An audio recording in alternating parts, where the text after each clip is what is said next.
It was a hot afternoon at Bright Valley Junior High. Students ran across the dusty schoolyard, shouting, laughing, chasing each other around the mango tree. All of them looked normal. All of them, except one. She sat alone on a cracked concrete bench, a book open on her lap, a carton box covering her head completely. No face, no eyes, just a box, held in place with two worn-out straps. Some kids pointed and laughed from a distance. Look, the box girl is reading again. Maybe she doesn't even have a face under there. She heard every word, but she kept turning the pages calmly, as if the book was louder than their insults. Her name was Amma. And for as long as anyone at that school could remember, she had never taken the box off in public. Not once. No one knew why. No one had seen her face. No one knew what she was hiding. Until the day a jealous bully decided he had seen enough, and reached out to rip the box off her head. But before we get to that moment, family, we need to go back to the very beginning. To the night Amma was born. The night the sky itself seemed afraid of her eyes. Years before the schoolyard whispers, the town of Nakara was drowning in a storm. Rain hammered on rusty rooftops. Thunder crawled across the sky, and flashes of lightning turned the dirt roads silver for a second. Then black again. Inside a small clinic at the edge of town, a woman cried out in labor. Her name was Naomi, a gentle woman with tired but hopeful eyes. Her husband, Kwame, a carpenter with rough hands and a steady voice, held her trembling fingers and whispered, "Breathe, Naomi, just a little more, our child is almost here." The midwife, Auntie Laddie, moved around the room with practiced calm. But outside, the storm grew louder, as if the sky itself was waiting.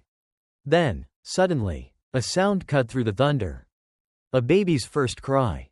The room seemed to exhale in relief. "It's a girl," Auntie Laddie said with a soft smile. Naomi reached out with shaking arms. Kwame leaned closer, tears in his eyes. And then, it happened. The baby opened her eyes. They were large, shimmering, and strangely bright, like someone had trapped tiny fragments of starlight inside them. They did not look evil. They looked too beautiful. Too intense. Auntie Laddie froze. Her hand, halfway to the baby, started to tremble. Her eyes, Laddie whispered. Kwame frowned. "What's wrong?" Before anyone could react, the young assistant nurse, who had just entered the room and accidentally locked eyes with the baby, let out a choked gasp. He staggered backward, his body shaking violently, eyes rolling as if he was staring at something no one else could see. "Jonas!" Auntie Laddie screamed, dropping her tools and rushing to him. In seconds, the young nurse collapsed onto the cold floor, unconscious, his body stiff as a board. The storm outside roared louder. Naomi clutched the baby to her chest, panic flooding her heart. "What's happening? What's wrong with my child?" Auntie Laddie pressed her fingers to Jonas's neck. There was still a pulse, but his breathing was ragged and shallow. She swallowed hard. It's her eyes," she whispered. "Don't look directly into them. Not for too long." Her words, heavy with fear, hung in the air. In that small room, with thunder shaking the windows, a legend was born. The child with dangerous eyes. News travels fast in a small town. In Nakara, it travels faster than the wind. By the time Amma was a week old, half the market already knew. They say the nurse looked into her eyes and fell like a stone. "It's a curse, I tell you. Children like that bring death." "No, I heard she is a sign from the spirits. A warning." Rumors twisted and grew. In some stories, the nurse had died. In others, anyone who saw the baby's eyes would drop dead instantly. The truth was simpler and sadder. The nurse survived, but he never came back to that clinic again. He refused to talk about what he had seen, or felt, in that brief eye contact. In the weeks that followed, Naomi and Kwame's house became strangely quiet. People stopped visiting. Gifts stopped coming. Friendly neighbors suddenly took the long way home to avoid passing their door. Inside their little home, Naomi held her baby tightly, humming lullabies and avoiding her eyes. She loved her daughter. But every time Amma's eyes flashed open, Naomi's heart clenched with fear. One evening, as Amma lay in a woven basket, she turned her tiny face toward her mother and their gazes met fully for the first time. For just 2 seconds, Naomi felt a strange pulling sensation, like her thoughts were being dragged through a tunnel of light. Her chest tightened. Her breath caught. Kwame grabbed her shoulders and shook her gently. "Naomi, look away." The connection broke. Naomi gasped for air, shaking. "It's like I was falling," she whispered, eyes wide with terror. Kwame made a decision that night. If the world was afraid of their daughter's eyes, and even they were not safe when they looked at her for too long, then he needed to build something. A shield. A barrier. A prison. All in one. Kwame was a carpenter, but he worked with whatever he could find. Wood, metal, and, most of all, carton boxes from the market, leftover packaging from imported goods. Late into the night, while Naomi watched Amma sleep, Kwame worked at his small bench outside. He cut, folded, measured, and shaped. By morning, he brought it inside. It was a carton helmet. Lightweight but sturdy, lined inside with soft cloth so it wouldn't scratch her skin. On the front, he cut tiny slits, thin enough that Amma could see shadows and light, but no one would be able to stare directly into her eyes. Naomi stared at it in silence. Kwame's voice was hoarse when he finally spoke. "It's not forever," he said, "just until we understand what's happening, just until we're sure she can't hurt anyone." His hands trembled as he fastened the straps under Amma's chin. The baby blinked. Inside the box, she giggled at the strange new sound of her own breathing echoing back at her. For a brief moment, Naomi and Kwame smiled. But their smiles didn't reach their eyes. They both knew what the box really meant. From that day on, Amma's world was framed by cardboard walls. To the town, she quickly became the girl with the carton. Growing up with a box on your head shapes you in ways people don't see. Amma learned early to recognize voices instead of faces. She could tell who was at the door by the way their sandals scraped the ground, or how they cleared their throat before speaking. Her parents did their best.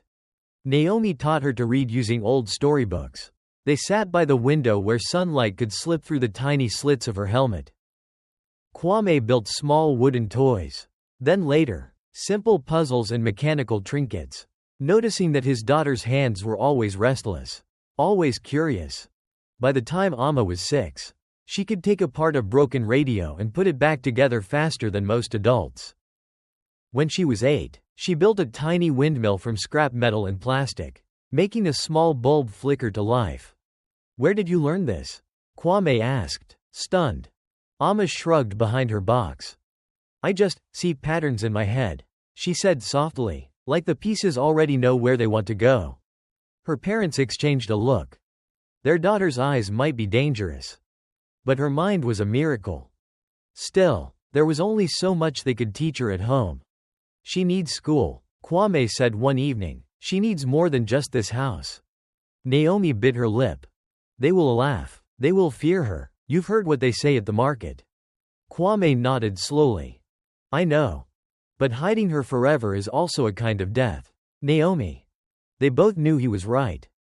And so, years after the stormy night of her birth, Amma walked into a classroom for the first time. With a backpack on her shoulders. And a carton box on her head. On her first day at Bright Valley Junior High, the whispers began before the roll call. "Why is she wearing that? Did something eat her face? I heard if you look in her eyes, you die that same night." The teacher, Mrs. Nandi, tried to keep order. "This is Amma. She's new here. I expect you all to treat her with respect." But children are not always kind. Especially when they don't understand something. At recess, while most students played, Amma sat under the tree with a book. A small group of boys watched her from across the yard. The leader, Tari, smirked. "If she's so dangerous, why is she even here?" he said loudly. "Unless it's all just a story to make her feel special." His friends laughed. Amma pretended not to hear. Days turned into weeks. The teasing continued. "Boxhead. Carton ghost. Hey, can you even eat under there?" But Amma also found something she had never had before. A friend. Her name was Lila, a quiet girl who often sat at the edge of the playground, drawing in a small notebook. One day, Lila walked up to Amma's bench, clutching her sketchbook. "Can I sit here?" she asked. Amma looked up, surprised. "You're not afraid?" Lila shrugged. "I'm more afraid of failing my math test," she said. "Besides, you answer all the questions in class. You seem interesting." Slowly, carefully, a fragile friendship formed. They shared stories. Lila described the colors of the sky during sunset. Amma explained how radios worked, using sticks and pebbles in the dust like circuit diagrams. For the first time in her life, Amma felt something warm inside her chest when she walked to school. Not just fear, but hope. Of course, not everyone was happy about that. Tari, the bully, watched from a distance, jealousy twisting his face. "Now she has a sidekick," he scoffed. "Just wait, I'll show everyone what she's really hiding under that box." He had no idea that his plan would change all of their lives forever. Outside of school, Amma's world was still small. The house, the yard, the little workshop in a corner of her father's shed. It was her kingdom. On a rough wooden table, wires, old batteries, cracked solar panels, broken fans, plastic bottles, all waited for her touch. Kwame eventually stopped asking where she got some of the parts. He had a feeling half of them came from Amma politely asking shopkeepers if she could have their trash. One afternoon, the town's water pump broke down again. For days, women and children lined up under the blazing sun just to get a few buckets of muddy water from the river. Naomi came home exhausted, sweat and worry on her face. "There has to be a better way," Amma whispered that night, staring at the shadows inside her carton helmet. She lay awake long after her parents slept, listening to the creaks of the house, the distant barking of dogs, the hum of insects. In her mind, pieces started falling into place. Sunlight, dirty water, filters, pipes, flow. The next day, she dragged an old plastic drum into her workshop, along with some sand, charcoal, cloth, and a cracked solar panel she had adopted from a junkyard. Days turned into weeks. She cut, glued, sealed, tested, failed, and tried again. Finally, she called her parents outside. "Watch," she said, her voice trembling with excitement. She poured dark, murky river water into the top of her contraption. It trickled down through layers of sand, charcoal, and cloth, then through a small chamber powered by solar energy, where UV light she had rigged from bits of old lamps flickered faintly. A few minutes later, clear water dripped out from a spout into a glass jar. Naomi stared. Kwame's mouth fell open. "You did this?" he whispered. Amma shifted awkwardly. "I call it the sun spring," she said. "It's not perfect, but it can make dirty water safer. Maybe." Kwame pulled her into a tight hug, carton box and all. "You are not a curse, Amma," he whispered into the cardboard. "You are an answer." A month later, Mrs. Nandi walked into class with surprising news. "Students, I have an announcement. Our school has been chosen to host the Regional Young Minds Science Fair this year." The classroom exploded into chatter. "There will be judges from the city," she continued, "and a scholarship for the winner. This is your chance to show what you can create." Lila turned immediately to Amma. "You have to enter," she said. "Amma, your sun spring could help the whole town." Amma's heart pounded behind the carton. "Stand in front of everyone? With all of them staring at me?" she asked quietly. "Let them stare at your work then," Lila replied. "You always say you want people to see more than the box. This is your chance." That night, Amma told her parents about the science fair. Naomi's first instinct was to say no. But Kwame shook his head gently. "How long will we let fear be the loudest voice in this house?" he asked. Naomi fell silent. After a long moment, she nodded slowly. "If you want to do this, Amma," she said, "we will stand right there with you." And so, Amma entered. For weeks, she refined the sun spring, tightening seals, improving the filters, making the device portable so one person could carry it to distant villages. Every time she wanted to quit, Lila would show up, throw down her backpack, and say, "Okay, genius, explain it to me again from the top. If I can understand it, the judges will." Little by little, Amma's fear began to share space with something else. Anticipation. On the day of the science fair, the school courtyard looked transformed. Colorful posters fluttered on the walls. Tables were lined up in neat rows, each with a project. Mini volcanoes made of baking soda. Homemade robots. Posters about plants, stars, and electricity. Amma stood behind her table, hands slightly shaking. Her son Spring sat at the center, polished and ready. Her parents stood behind the crowd, eyes shining with pride and worry. Lila remained by her side, like a small, fierce bodyguard. Tari, of course, was also there. His own experiment, something about sound waves, looked impressive, but it didn't attract nearly as many curious visitors as Amma's device. As the judges made their rounds, the buzz around the Sun Spring began to grow. One of them, a tall woman in glasses named Dr. Mensa, poured muddy water into the top of the device. She watched carefully as clear water emerged at the bottom. She sniffed it. She tested it. She took a cautious sip. Her eyes widened. "This is remarkable," she said. "You built this yourself?" "Yes, ma'am." Amma's voice shook, but her explanation did not. She described each layer, each function, how the solar panel powered the UV light to kill harmful organisms. The judges scribbled notes furiously. Around them, whispers started. "Is that the girl with the cursed eyes? I heard if she looks at you, your heart stops. But look, she's helping clean our water." The weight of so many eyes pressed on Amma's box. Tari stood at the edge of the crowd, fists clenched. "They act like she's some kind of hero," he muttered to his friend. "Just because she wears a box and plays with trash." Jealousy boiled inside him until it spilled over. "Watch this," he snarled. He pushed his way through the crowd, forcing people aside until he stood right in front of Amma. She froze. "Nice trick, box girl," he said loudly, smirking. "But if you're so special, why don't you show everyone what you're hiding under there?" "Tari, stop," Lila snapped. "Leave her alone." Tari ignored her. Before Amma could step back, before Lila could grab his arm, Tari reached out and yanked the carton helmet off Amma's head. The world seemed to stop. For a heartbeat, there was no sound, no breathing, no laughter. Just a girl, standing in the middle of the crowd, her face finally visible. Amma's hair fell softly around her face, slightly flattened by years under the box.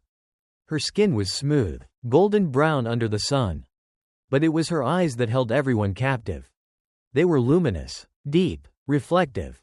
Not glowing like in horror stories, no red lightning, no crackling power. Just impossibly bright. Like someone had taken pieces of sunrise and placed them in her irises. Several people in the crowd gasped. Tari stepped back, suddenly unsure. Amma's heart hammered in her chest. "All of you, don't look at me," she stammered, squeezing her eyes shut. "Please, I don't want anyone to get hurt." Silence. Nothing happened. No one collapsed. No one screamed. Wind rustled through the mango tree.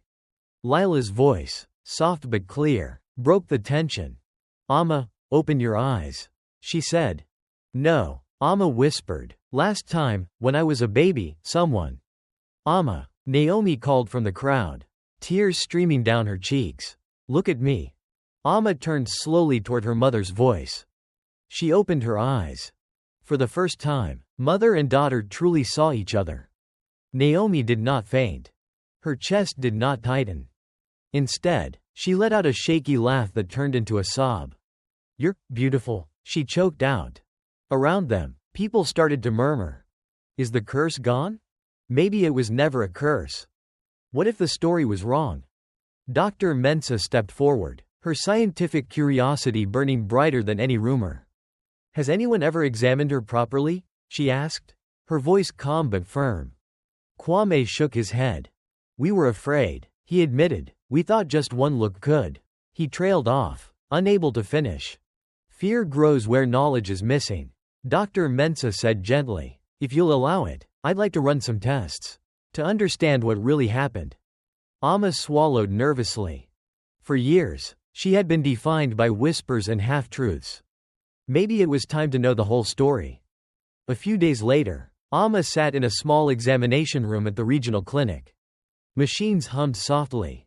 Lights blinked. Dr. Mensah and her team moved with purpose, but also with care. They tested how Amma's eyes reacted to different lights. They studied how her gaze affected brain activity using harmless scanners. They compared her results to normal patterns. Hours passed. Finally, Dr. Mensah sat down with Amma and her parents. "I'll speak plainly," she said. "When Amma was born, her eyes likely emitted an unusual pattern of light, something rare in her retina that, under certain conditions, could trigger seizures in people who were sensitive to it. That may explain what happened to the nurse that night." "So it was real," Naomi murmured. "She really was dangerous." "Not in the way the rumors say." Dr. Mensah corrected gently. "It was not a curse. It was a rare biological condition. And here is the important part." She smiled. "As Amma has grown, her body seems to have corrected itself. The light waves from her eyes now fall perfectly within safe ranges. We tested her with different subjects. There is no sign of harm." "So, she can look at people now?" Kwame asked, voice trembling. "She can look at the whole world if she wants," Dr. Mensah said. "Amma, your eyes are unique, but they are not a weapon. They are just a part of you." Amma stared at her hands. "So all this time, I wasn't a monster?" she whispered. Naomi grabbed her and pulled her into a fierce hug. "You never were," she choked out. "We were just afraid. We let fear become bigger than truth." That night, Amma stood in her small room, alone. On her bed lay the carton helmet that had been her constant companion. Shield, and prison for 13 years. She picked it up. The corners were frayed. The inside was darkened where her skin had pressed against it. Tiny doodles, stars, circuits, and random patterns she had traced with a pencil in boring moments covered the inner walls. "This box saved me," she whispered, "but it also hid me." She carried it outside, into the workshop. Carefully, she placed the box on a high shelf, between her first broken radio and the tiny windmill she had built as a child. Not in the trash. Not in a fire. But in a place of memory. A relic of who she had been. A reminder of how far she had come. The next morning, she walked to school without the box. Sunlight touched her face fully for the first time in public. People stared, of course. But this time, their eyes were filled less with fear and more with curiosity, and something new. Respect. At recess, Tari approached her, hands jammed awkwardly into his pockets. I shouldn't have pulled off your box like that," he muttered, staring at the ground. "I didn't know. I just wanted attention." Amma studied his face. For years, he had been the source of so much pain. "You hurt me," she said slowly. "Not just that day. Many days." "I know," he replied. "I'm sorry." She let the silence stretch between them. Then she nodded. "Okay," she said, "you don't owe me perfection. Just do better from now on." Tari looked up, surprised. "I'll try," he said quietly. Amma's Sun Spring did not just win the science fair. It changed her entire future. The judges not only awarded her first place, they also connected her with organizations working in villages with polluted water. Local news ran a story titled, "The girl WHO once hid her eyes now helps others see hope." Soon, people who had once crossed the street to avoid her house were coming to knock on her door. "Can you build one of those for our community? My nephew in the hills could use clean water too. Can you teach our children how to think like you?" Amma found herself traveling with Dr. Mensah and a small volunteer team, installing Sun Spring units in remote places. She watched children fill cups with water that no longer made them sick. She listened to mothers say, "You have saved us from walking hours every day." Every time she saw clear water flow, she remembered the rainy night she was born. Once, people had thought her eyes brought only danger. Now, her work brought life. Family, listen closely. Amma's story is not just about a girl with a carton on her head. It is about what happens when fear speaks louder than truth. It is about how a community can lock someone in a prison of rumor and superstition, even while that person holds the very solution to their suffering. Amma's eyes were different. That much was real. They may even have caused harm once. But the world did what it often does. Instead of understanding, it chose to label. Instead of learning, it chose to whisper. Instead of protecting a child with love, it locked her behind a box made of cardboard and fear. Yet, despite all that, Amma did not let their whispers become her identity. She chose to keep learning. She chose to keep building. She chose to turn her pain into purpose. The very girl they called a curse became the one who brought clean water, healing, and hope. That is the power of a human being who refuses to let other people define their value. Now, let us bring this closer to our own lives. Maybe you don't wear a carton on your head. But let me ask you, have you ever hidden a part of yourself because people called it too much, too strange, or too different? Have you ever shrunk your dreams because someone laughed the first time you talked about them? Have you ever kept your light dim because the people around you were more comfortable with your darkness? Sometimes, family, our box, is invisible. It can be the fear of speaking English because of your accent. The fear of starting a business because no one in your family has ever tried. The fear of praying in public because people might judge your faith. The fear of using your talent, music, art, coding, teaching, because someone once told you, it's not realistic. We start to wear that invisible box every day. We show only what feels safe. We hide the rest. But here is what Amma's story whispers to us. What if the thing you're hiding is not your curse, but your calling? What if your sensitivity is what makes you a great listener and healer? Your strange ideas are what will create the next solution the world desperately needs. Your painful past is the very experience that will allow you to guide others out of the same darkness? Of course, wisdom is important. Amma's parents were not evil for trying to protect others. But over time, they allowed fear to stay long after danger had gone. And we do that too. We keep wearing old protections long after the threat has passed. We keep saying, I'm not good enough, even after we've grown. We keep hiding, even when it's finally safe to step into the light. We keep telling ourselves a story that stopped being true years ago. So here is the personal challenge from this story. Tonight, ask yourself honestly, what is my carton box? Is it a habit? A limiting belief? A group of people who only know the old version of you? Then ask, is this box still protecting me? Or is it now just a prison I've learned to decorate? If it is no longer serving you, maybe it is time, like Amma, to gently take it off.